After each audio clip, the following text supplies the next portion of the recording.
외신 브리핑 시간입니다. 미국 공화당이 연방정부의 부채 한도를 3개월간 한시 증액할 방침을 전했습니다. 이 소식 마켓워치 보도입니다.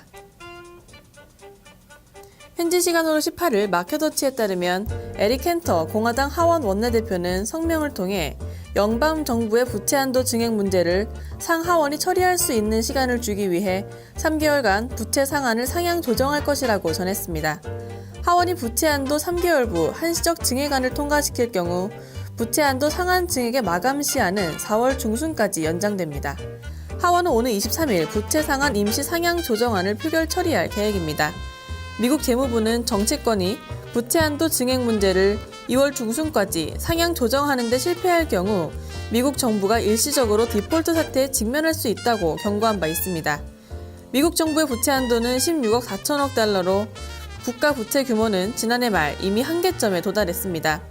공화당이 이 같은 움직임에 백악관 역시 환영의 뜻을 표명했는데요.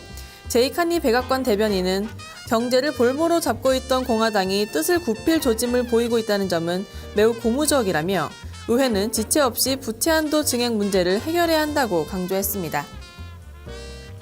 미국의 연방준비제도가 금융위기 발생에 대한 경고의 메시지를 심각하게 받아들이지 않았던 것으로 나타났습니다. 이 소식 로이터 보도입니다.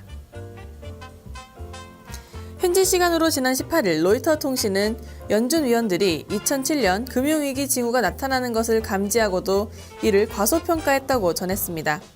이날 연준은 2007년 열렸던 8번의 연방공개시장위원회 정례회의와 3번의 비상회의 의사록을 공개했는데요.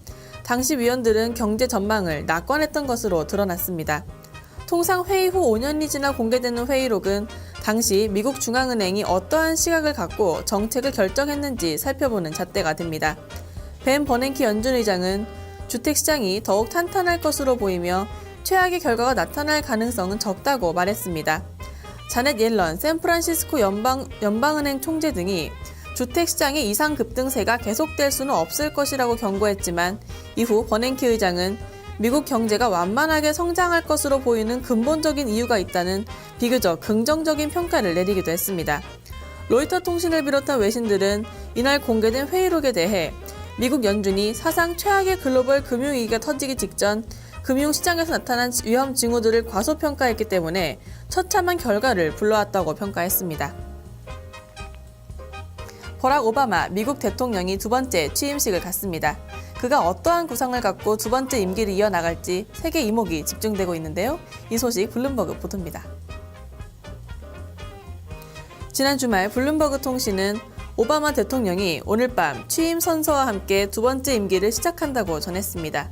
통상적으로 미국의 대통령 취임식은 1월 20일 정오에 열리지만 올해는 이날이 일요일인 점을 감안해 하루 늦게 이뤄졌습니다.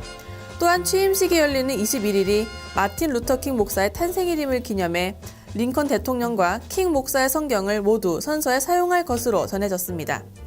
앞서 사상 최악의 금융위기 발생 직후 미국 대통령 자리에 오른 그는 긍정적인 메시지와 함께 경제 운용을 전반적으로 잘 해냈다는 평가를 받고 있는데요.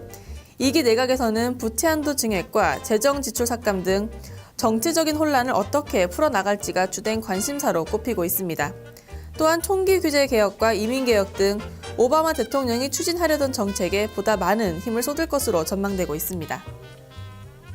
지금까지 외신 브리핑이었습니다. 네, 해외 시장을 움직인 재료들을 살펴보시고 오셨습니다. 저희는 토마토 모닝쇼 2부로 돌아오겠습니다.